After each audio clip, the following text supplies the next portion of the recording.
Salam à tous la famille, c'est Ben Gris. Aujourd'hui on se retrouve pour un nouveau débrief. En vrai de vrai, qu'est-ce que c'était chaud face à la Juve, surtout en deuxième mi-temps. Pourtant on maîtrisait ce match de A à Z en première mi-temps, on les a dominés de A à Z sur ce match, le premier match de Christophe Galtier avec le Paris Saint-Germain en Ligue des Champions. Là, on s'est dit c'est le genre de match où on pourra juger le Paris Saint-Germain. Et sincèrement, en première mi-temps, le Paris Saint-Germain, sincèrement, défensivement, c'était impeccable. En même temps, c'est plutôt la Juve qui nous laissait la balle. Donc nous, on dominait toute la première mi-temps.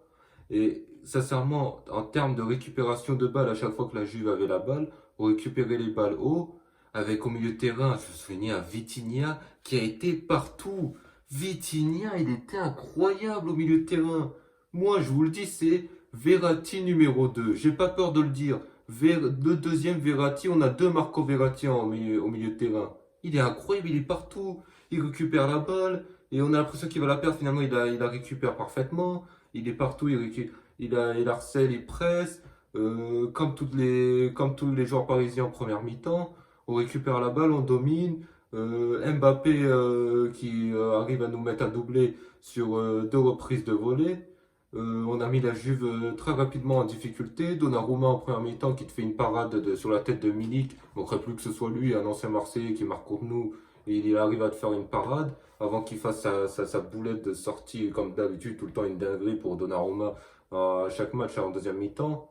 Première mi-temps où il n'y a rien à dire, où on domine la Juve de A à Z. En même temps, la Juve, ils nous ont laissé la balle. Ils ont fait que de défendre. La Juve, ils nous laissaient l'opportunité de nous créer des occasions. Derrière, il récupère la balle. À chaque fois, il récupère la balle. Vlahovic, Milik, on les a pas vus. Mais à chaque fois, dans le jeu aérien, on voit avec Milik, dans le jeu aérien, ils étaient présents et ils auraient pu nous mettre un but.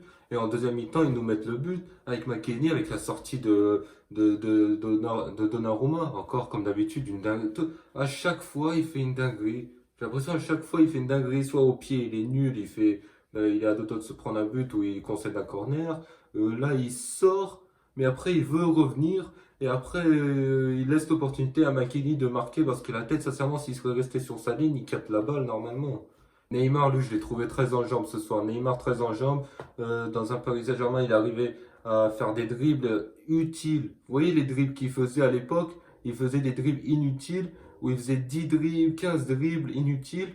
Et là, en fait, il fait moins de dribbles, mais il dribble tout le temps l'adversaire pour faire mal à l'adversaire. Et il permet au PSG de mieux jouer. Il joue plus facilement. Lionel Messi, bah lui, j'ai trouvé moyen. En vrai, Messi, je l'ai pas trouvé. En vrai, dans le jeu, il a été intéressant, mais je l'ai pas trouvé ouf. Voilà, c'est pas un Messi ouf.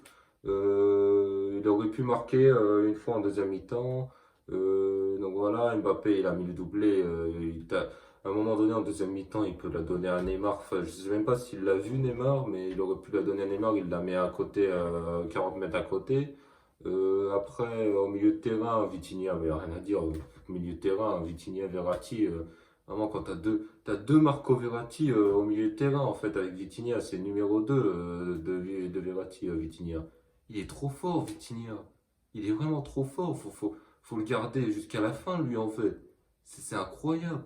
Je me disais, il est fort, attention, face au club de Ligue 1, il faut voir en Ligue des Champions ce que ça va donner Vitinha. Mais là, ce match-là, il était partout. Il était partout. Sur les côtés, Nuno Mendes, il a fait son match. Sur les côtés, il avait plusieurs fois la possibilité de centrer. Il centrait parfaitement avant que ce soit récupéré par un joueur turinois. Hakimi, il n'a pas été ouf en vrai. Quelques fois en position de hors-jeu. Et après, en défense centrale, bah, ça tenait la route. Marquinhos, je l'ai trouvé impeccable.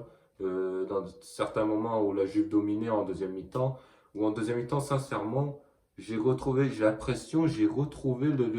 un PSG de fébrile comme à l'époque, comme la saison dernière, par exemple. Un PSG assez fébrile en défense. Je sentais que ça tenait, ça tenait quand même, mais je sentais que c'était pas comme en première mi-temps, on concédait quelques occasions, ils auraient pu égaliser les Turinois avec Locatelli, juste derrière il y avait Vlahovic, heureusement que Donnarumma il fait la parade. Derrière Ramos, bah là en première mi-temps on aurait pu se prendre le but de Ramos, et il fait un geste incroyable.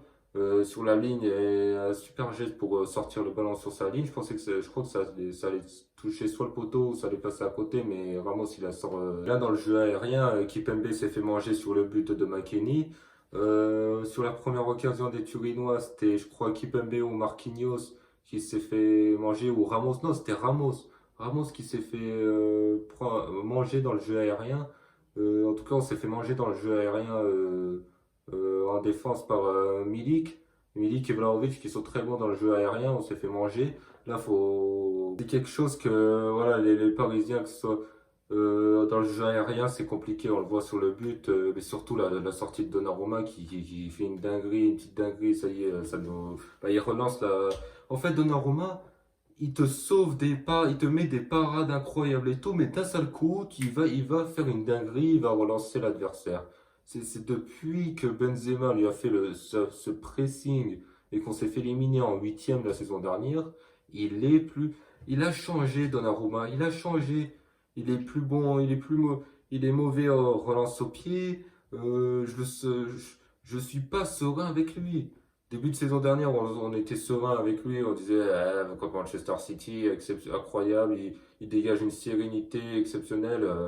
Dès qu'on arrive en huitième face à Benzema, aucune sérénité que dalle. Sincèrement, moi j'aurais mis Navas numéro un. Sincèrement. Moi je mets Navas numéro un. Parce que peut-être c'est pas l'avenir. Mais sincèrement, Navas, est-ce qu'il a déçu? Je pose la question. Est-ce que Navas a plus déçu que Donnarumma? Non.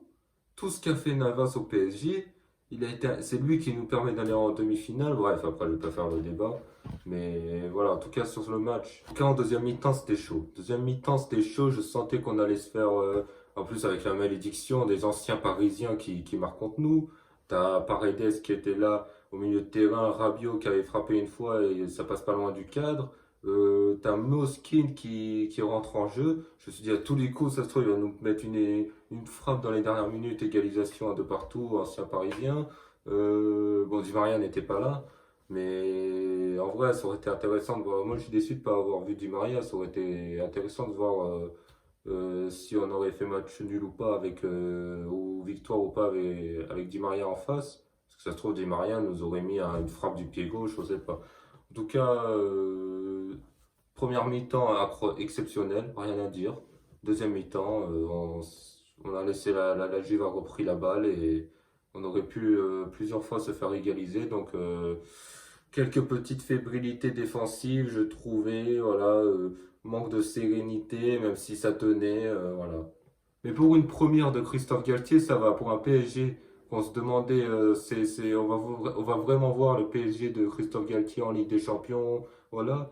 Là, on commence par une victoire satisfaisante, même si en deuxième mi-temps c'était moins satisfaisante que la première. En même temps, tu vas me dire, la Juve, ils étaient à 2 buts d'avance, ils devaient impérativement reprendre la balle. C'est ce qu'ils ont fait.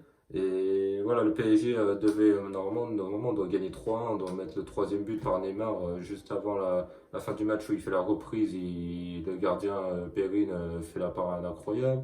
Mbappé qui doit la remettre juste avant. À Neymar, juste avant la réduction du score de McKennie, il doit la mettre à Neymar, ça doit faire 3-0. Bref, il y a beaucoup de situations où on devait se mettre à l'abri et on s'est pas mis à l'abri. En tout cas, la famille, j'espère que vous avez apprécié ce débrief. Si vous avez apprécié ce débrief, comme d'habitude, vous likez, pouce bleu, vous commentez, vous partagez. Sur ce, moi, je vous dis à plus tard pour un prochain débrief.